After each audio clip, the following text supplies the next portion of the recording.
Hello everyone, welcome to exam treasury.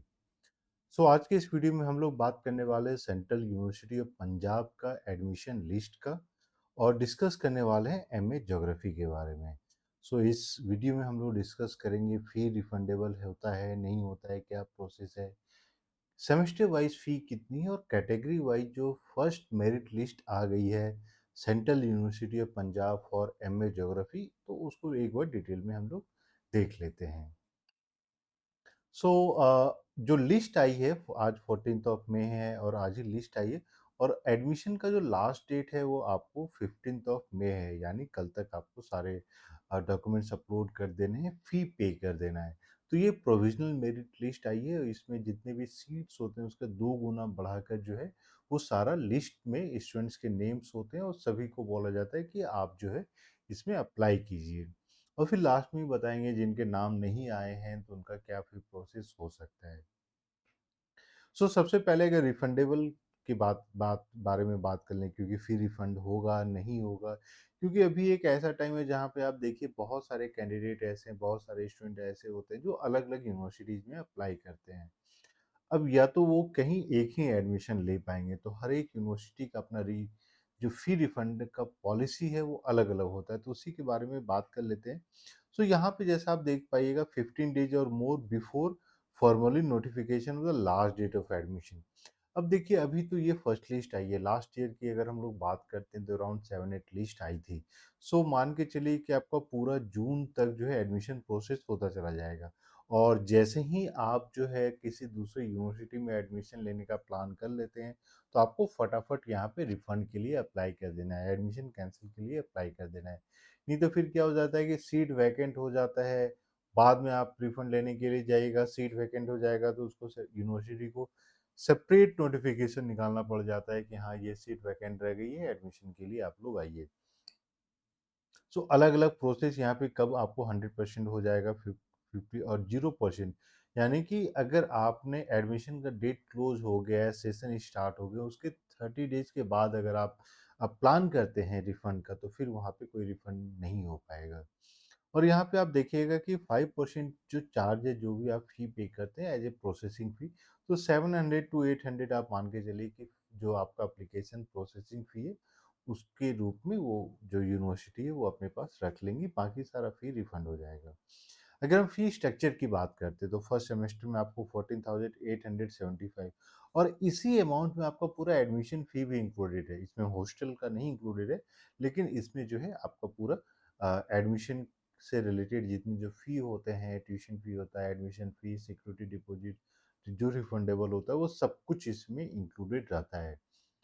अगर second semester में 6,525, third semester में आपका हो जाता है 9,425 और फिर आपका फोर्थ सेमेस्टर में हो जाता है 600 525। तो आप देखिएगा सेकंड सेमेस्टर और आपके फोर्थ सेमेस्टर का लगभग फी जो है दोनों सेम ही है।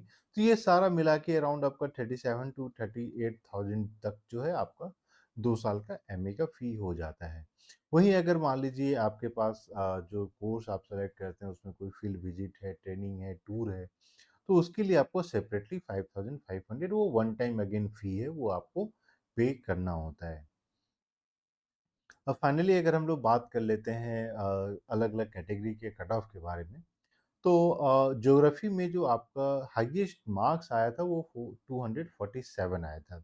अब 247 के अनुसार से अगर हम लोग कंपेयर करते हैं, फर्स्ट कैंडिडेट जिन्होंने अप्लाई किया है अनरिजर्व कैटेगरी में, तो उनका जो स्कोर है वो 167 है।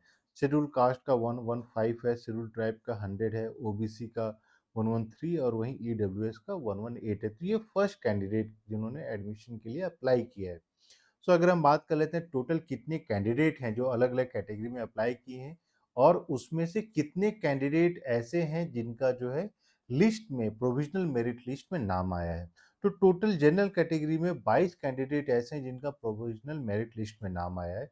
शेड्यूल कास्ट में 7 है, शेड्यूल ट्राइब में 6 हैं, ओबीसी में 17 और ईडब्ल्यूएस कैटेगरी में आपके टोटल 6 कैंडिडेट हैं।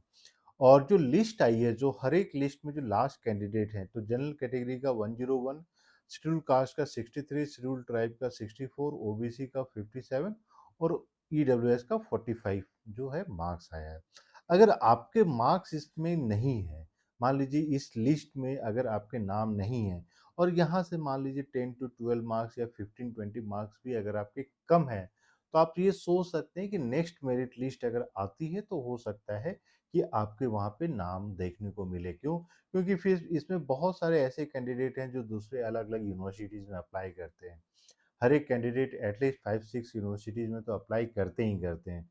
तो अब अगर मान लीजिए किसी ने ऐसा डिसाइड किया कि मुझे जो है दिल्ली यूनिवर्सिटी में एडमिशन लेना है और उनका इधर भी नाम है, Punjab uni central university Punjab में भी नाम है, तो ऑफ कोर्स वो इधर एडमिशन नहीं लेके देयू में चले जाएँगे। तो वो सीट वैकेंट रह जाती है, तो फिर पंजाब यूनिवर्सिटी जो है फिर ये सेपरेट मेरिट लिस्ट निकालेगी। इसीलिए इम्पोर्टेंट है कि आप लोगों ने अप्लाई कर दिया और उन्हीं के नाम यहाँ पे रिफ्लेक्ट होंगे जिन्होंने सेंट्रल यूनिवर्सिटी ऑफ पंजाब का फॉर्म फिल किया था। अगर आपने फॉर्म फिल नहीं किया है तो फिर आपको जो है मेरिट लिस्ट में कभी भी आपको नाम देखने को नहीं मिलेगा। और एडमिशन रिलेटेड कोई भी इंफॉर्मेशन क्वेरी चाहिए तो आप लोग 8448878849 पे कॉल या मैसेज करके भी आप इंफॉर्मेशन ले सकते हैं। और जो भी काउंसलिंग प्रोसेस में आपको किसी भी तरीके की हेल्प की ज़रूरत है तो वो एग्ज़ाम स्ट्रेटजी की तरफ से आपको प्रोवाइड किया जाएगा। अगर आप नेक्स्ट ईयर के लिए भी प्रिपरेशन कर रहे हैं तो आप जो है इस नंबर पे कॉल या मैसेज करके सारा गाइडेंस ले सकते हैं। तो वीडियो पसंद आए तो प्लीज़ लाइक कर दें और चैनल को भी सब्सक्राइब कर दें सो दैट जितनी भी इंपॉर्टेंट अपडेट्स होते हैं वो सारा आपको मिलता रहे। So thank you and we wish you all the very best.